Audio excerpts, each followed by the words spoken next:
Hello and welcome back once again to the Wrestling Group.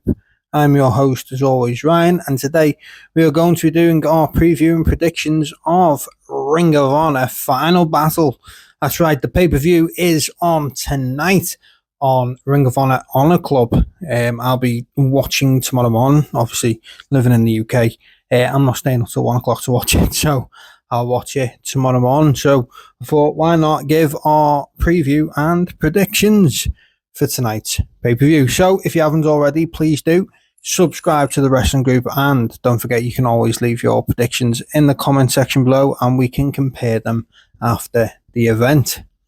So Tony Khan's announced 2 extra matches for tonight. I believe one's on the main card, which brings the total on the main card to 9.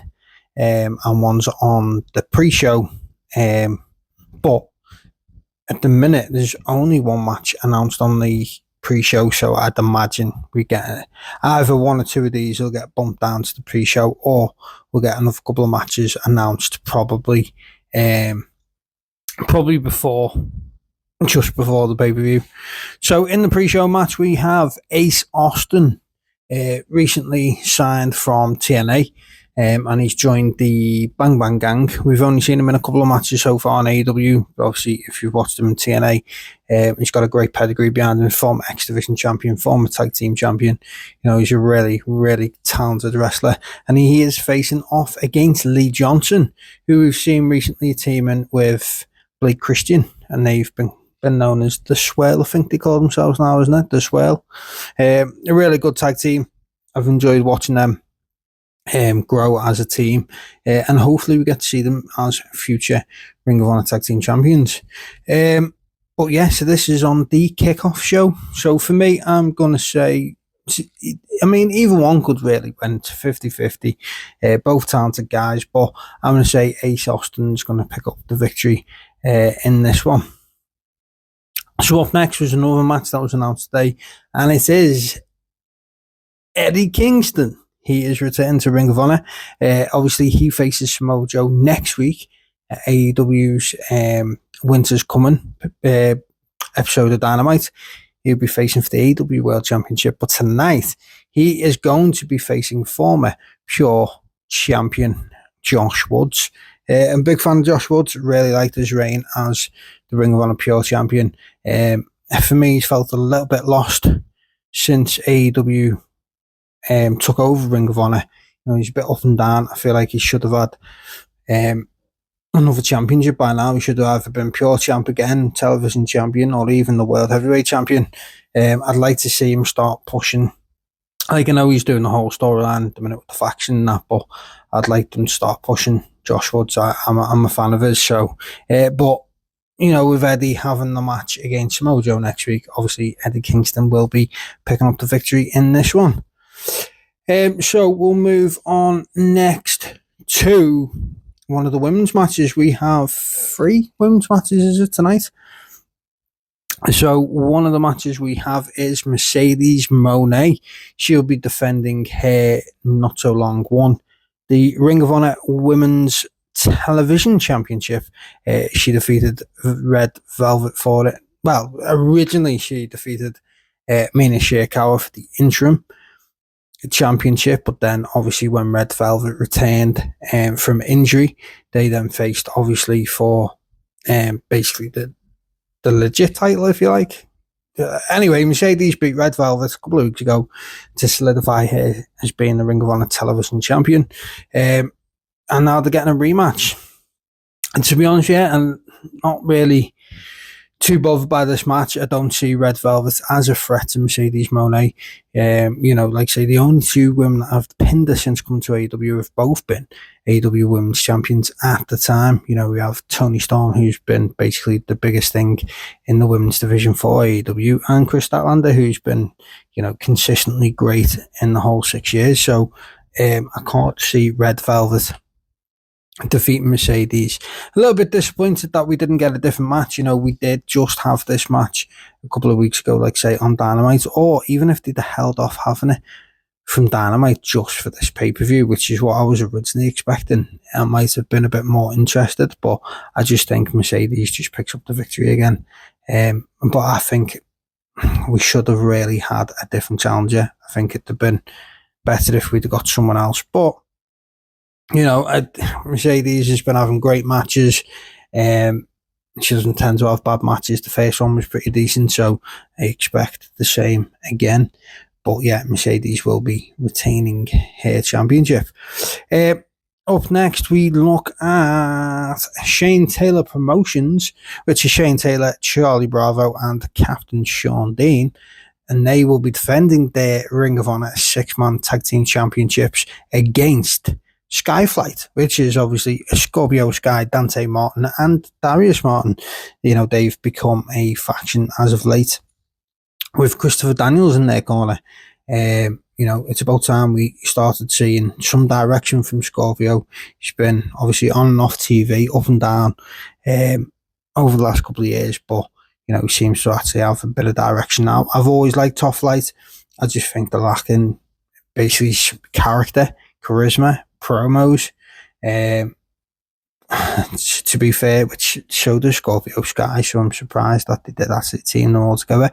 All three of them are great athletes, great in the ring, but they are lacking promo and character work.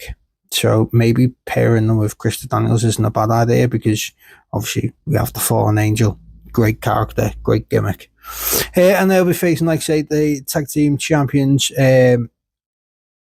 of Shane Taylor Promotions. They've not long won the 6-man tag championships. I think they won them at the last Ring of Honor pay-per-view. So I don't expect them to drop the belts anytime soon, which is a shame, because although I'm a fan of Bravo and Dean, I'm not a fan of Shane Taylor at all. In fact, I think Shane Taylor is the worst of his own faction, in my eyes anyway. I don't understand why people love him so much. I'm not a fan of his at all.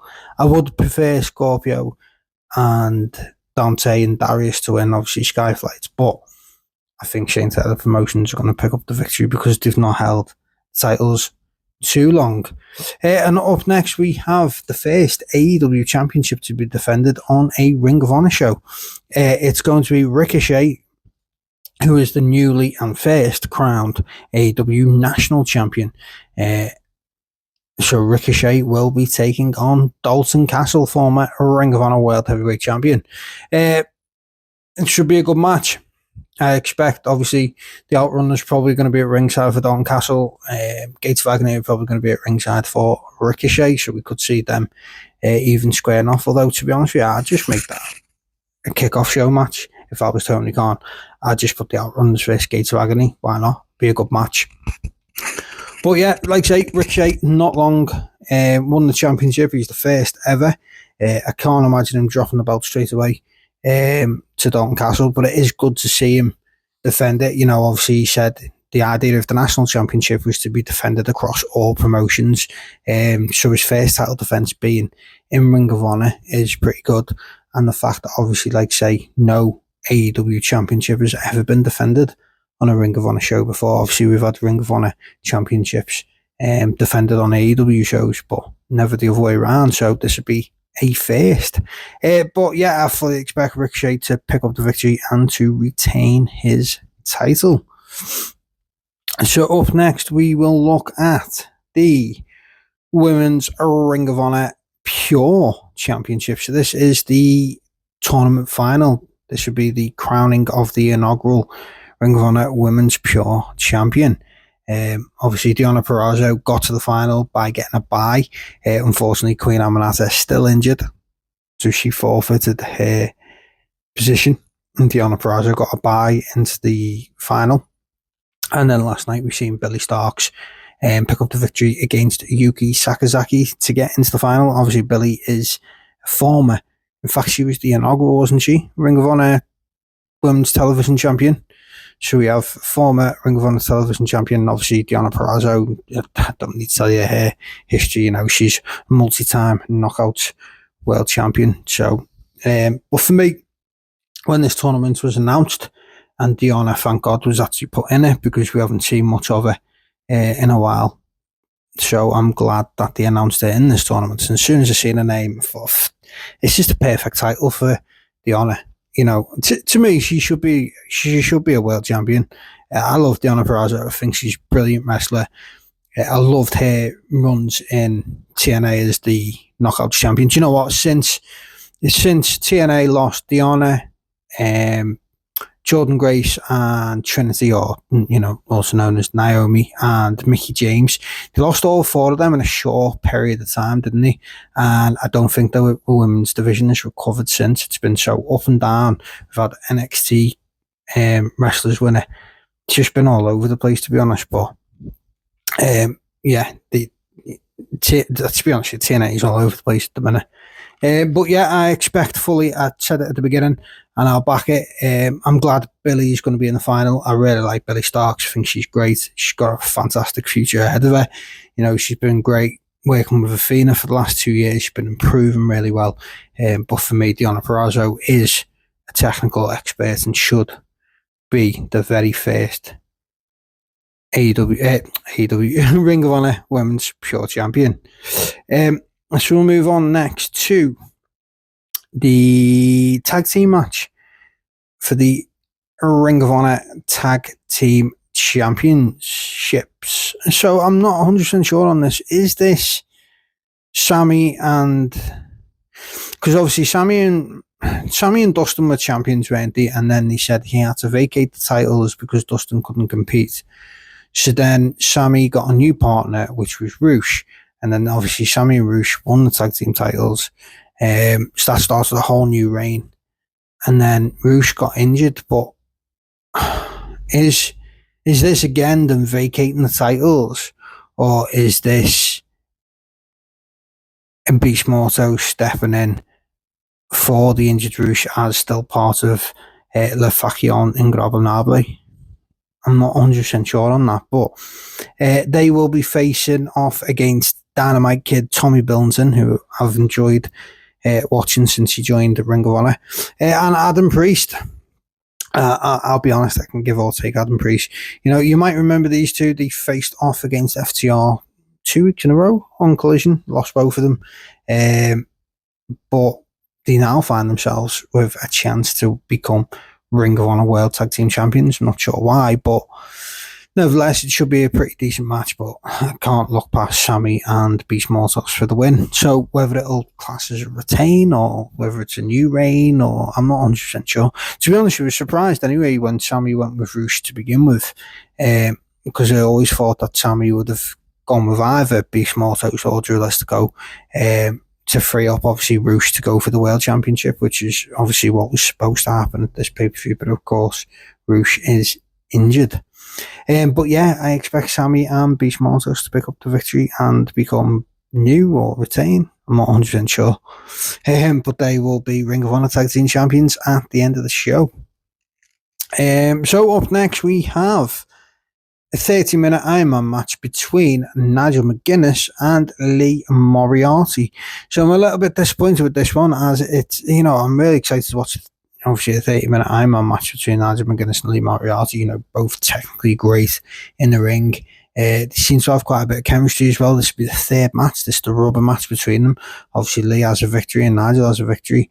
So this is to decide them for. But I feel like because Lee is the Ring of Honor Pure Champion, that the title should be on the line. Now, I know you won't necessarily be able to include the Ring of Honor Pure Championship rules in a Ironman match, because you'd have to keep resetting it every time there's a pinfall or submission. But it could have been on the line here, but it should be on the line here really. And the fact that they're facing and it's not on the line makes me think Nigel McGuinness is going to pick up the victory. We know Lee Moriarty on the, I think it's the 28th of December, is it? The Ring of Honor episode. He will be defending the title against Commander. Which is one of them realised that this wasn't actually for the title. But to be honest, I'd like to say I think it should be for the title. I'm disappointed it's not for the title. I still think it's going to be a really enjoyable match. And either way, whether the title's on the line or not, I'll be backing Nigel McGuinness for the victory.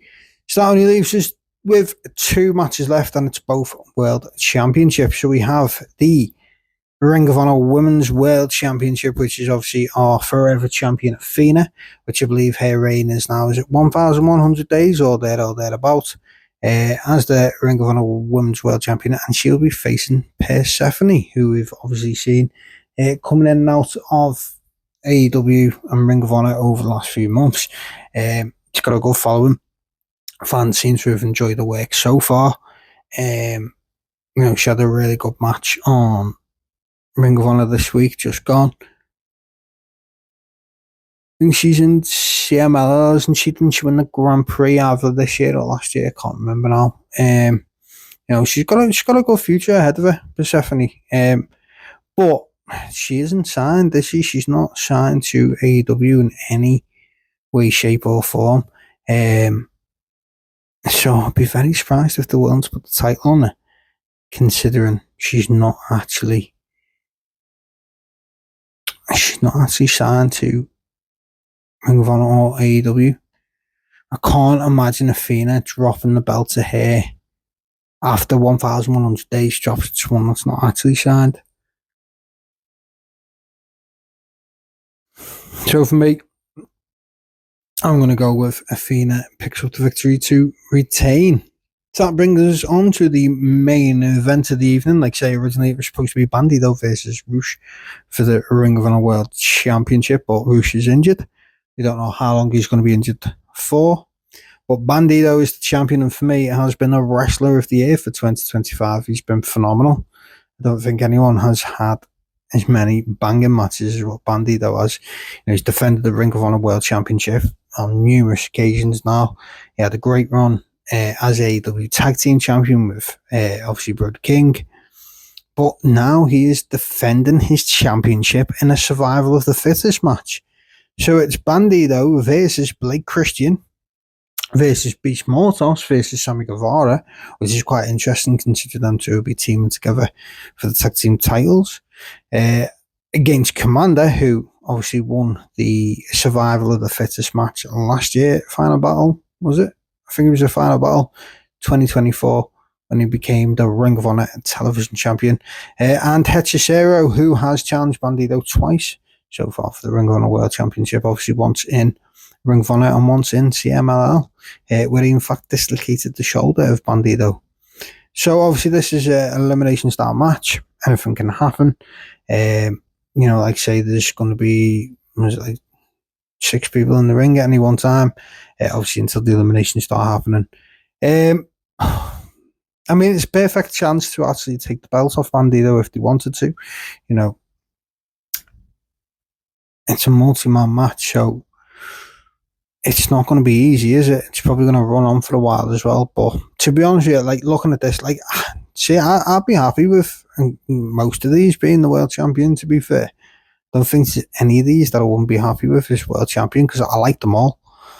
I'm a fan of Hechicero. I think he's been a great acquisition. Commander's been brilliant. He's one of the best luchadors I've seen. The way he runs them ropes is ridiculous. He had a great showing as the Ring of Honor television champion. Beast Mortos, I haven't seen have a bad match since I've obviously been watching him since he debuted in the company. Sammy Guevara, I think, is very underrated by a lot of fans. I think he's got a cult following that'll love him no matter what, and then the rest just don't seem to like him for whatever reason. But I'm a big fan of Sammy's, and I'd like to see him as world champion at some point. And obviously Blake Christian, who still is only young, former GCW world champion, and I'd like to see him as Ring of Honor world champion at some point. But unfortunately, I'm going to stick with Bandido. I think, for me, Bandido keeps the title and then will face ROH at the next pay-per-view and then drop it. I feel like the idea was for him to drop the title to ROH, and I don't think that's going to change. It would be the perfect opportunity to take the belt off him if they didn't want him to be champion anymore, and then maybe him go full-time in AEW. I'm not too sure. But, I feel like ROH is our next Ring of Honor world champion, which will make him 3-time world champion because he's already won it twice. And I think the only 3-time world champion in Ring of Honor's history at the minute is still Adam Cole, baby. So there you have it. That is my full preview and predictions. Like I say, let me know yours in the comment section below so we can compare them. And obviously, if you haven't already, please do hit that subscribe button now. Don't forget to give us a like, leave us a comment, and subscribe to the wrestling group today.